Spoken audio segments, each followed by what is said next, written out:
Hey guys, how's it going? Welcome back to another video on the channel where today we're bringing back some of the formation vids. Like I said to you guys in a recent question, I asked you guys, do you want to see more formation vids, more tutorials and more FIFA experiments? So we're going to be bringing all of those back.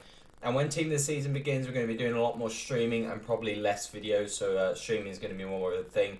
So if you guys do have any other formations you want to see, any tutorials, any other FIFA experiments you want us to do let me know down in the comment section. I've already got a good list of things that we're going to be doing, and we're going to be bringing back some more constant uploads as well. So today with the new patch, we are going to be trying out some of the new popular formations and seeing which ones are still good. And today there is no more popular formation than the 4-2-3-1 now, which is the formation we're going to be taking a look at today. So without further ado, going straight into it, these are the tactics and instructions that I did end up settling on. So these are the tactics. I ended up trying press on possession loss because the last couple of times I've played FIFA, I haven't played a lot recently. I've kind of only started to play, the last day or two since the patch has come out, and I've been having a lot of good success with press on possession loss. The game to me feels a bit slower. Like I said, I'm not going to complain about the game anymore. I'm just going to play what it is. The game feels a little bit slower.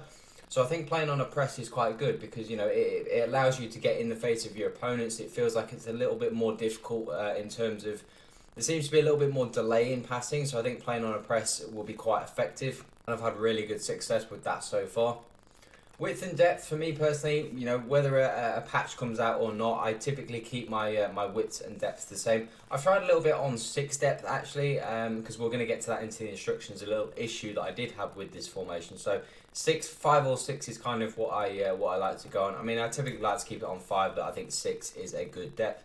Offensive style for me personally, balanced or long ball are the best ones. Again, for me personally, the way I like to play, I like to play with skills. I like to play with pace and kind of like really good dribbling sort of players. I'm a really good skiller, so I like to utilize that. And long ball really gets the hang of that because obviously it means your players can get in behind, and then it means you get to the box quicker. You can start doing your skill moves and then get your chances away. So long ball is if you want to use something. Fast builder for me doesn't work at all. It doesn't suit my play style, and possession is a little bit too slow, and the game already feels really slow anyway. So I'd say balanced or long ball, but for me personally, I keep it on balanced.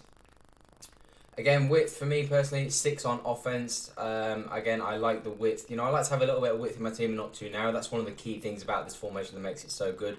Is obviously, it's not super wide formation with the wide cams, especially, which is super overpowered.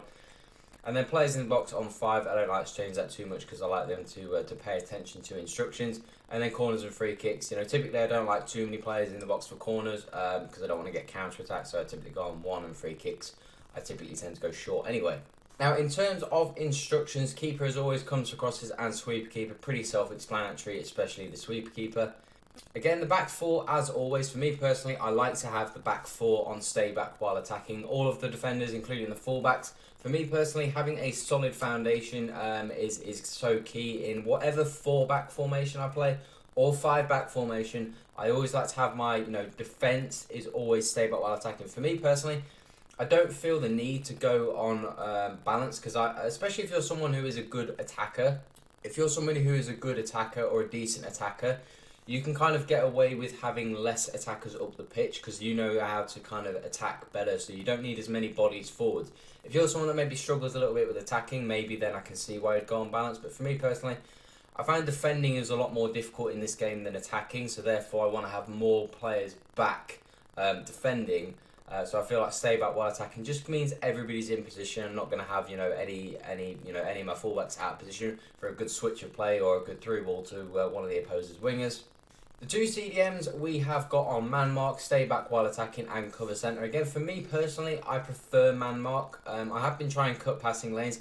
I'm just not a fan of cut passing lanes at all. I'm not somebody who's very good at reading passing lanes anyway. I tend to be quite late to reading passing lanes. So for me personally, I find man mark works a lot better. It means I stick to the opposing players because I'm not very good at cut passing lanes. It's always important to know your strengths.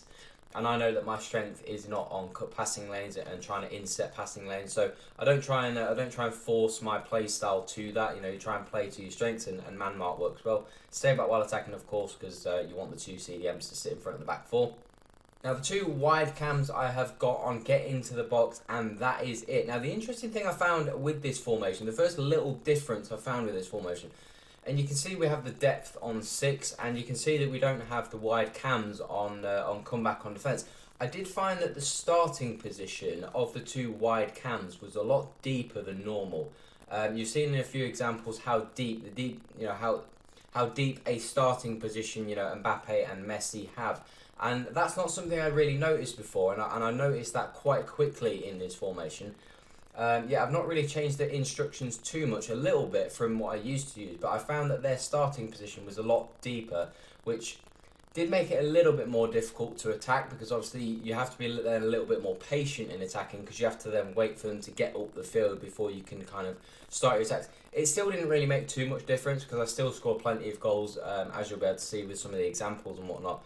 I still scored plenty of goals, so it didn't really make too much difference, but it's just a little thing I noticed. So if you're someone that maybe is struggling a little bit offensively, you might notice this as well, and with that you could always then just have the 2 wide cams on stay forward, but I did notice they started a little bit deeper. Now the central cam, we have got Neymar on getting to the box as always, because I like, as I've said before, with getting to the box, I like to have more players in the box, because it means if you're someone that does like to attack down the wing, which is always something you need to do, you need to mix up your play. Sometimes you want to attack down the wing, sometimes attack through the middle. So for me personally, having getting to the box is really good, because it means I'm then always going to have sort of 3 players, the striker and then 2 of the 3 cams, depending on which one's on the wing. I'm always going to have 3 players in the box to try and pick out, which means I've got more chance of scoring. But the key thing with this formation, and as before, and it is still effective now. Now I didn't think it was as effective, is the free roam on our central cam, which happens to be Neymar. The free roam, as you know, for me personally, I've used that before, and it was super overpowered. I still think it is extremely good. It might just be just nitpicking, but it doesn't feel as good as it was before. But it still feels a lot better than just having them on stick to position. I definitely found that free roam was more effective. Now some people would say try all 3 of them on free roam. I personally didn't like that when I tried it. I tried that pre-patch. I did try it for a couple of games. I know it's only a couple of games, but I just didn't kind of get the flow of it. For me personally, maybe because I've not used it enough and kind of got used to it. Like the free roam, I've used it quite a bit and I've got used to it. I've not really used the 3 cams on free roam too much. So I didn't really find it really suited my playstyle. I felt that it was quite sporadic. The attackers were kind of all over the place, and that can be a good thing, but sometimes you do need a bit of structure. And you don't want too many players interchanging it, and nobody has a position. So I felt just having this central cam on free roam was still very effective. And then Crespo on stay central, get in behind, and actually on stay forward, which I think is really interesting. I always found that my striker works best when he's on stay forward. It then means I've always got an out ball. Sometimes when you play in FIFA, you want to be able to get out, especially in this formation, can be seen as a little bit of a defensive formation. So to make sure you can always get out, it's always good to have your striker on stay forward, because then you can sometimes you can just hit a drilled pass into him, a drilled cross into him, just a hit up front, and you just get out, and it just means you've always got somebody up the pitch rather than having him on basic defence. Sometimes he'll get back, you try and get out, you've got no one to pass to. So stay forward works really well. Staying central as well is super necessary, because we've already got a bit of width in this team, so we don't need Crespo drifting out wide. We need him in the middle, scoring goals, and obviously getting behind. It's useful to use if you've got a pacey striker, which obviously Crespo is. For me personally, Crespo is one of the best strikers I've used this year. He's so good. He's so effective. He's got deceptively quick pace, but his finishing is absolutely incredible. You can see the goal to game ratio we've got on Crespo: 223 games, 261 goals, and 155 assists, which is crazy. And then obviously Neymar in that central cam spot, 442 games, 324 goals, 216 assists, which is mad. And then Mbappe's got a crazy record as well from that left cam.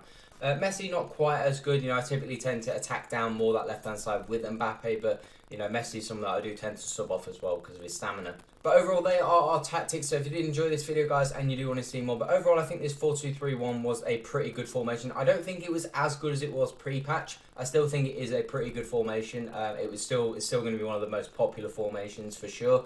I personally, from my experience, don't think it's as good. If before patch it was like a 10 out of 10, now I'd maybe give it like a 9 out of 10, an 8.5 out of 10. I don't think it's as good. Maybe that's just because maybe I didn't have great gameplay. I don't know.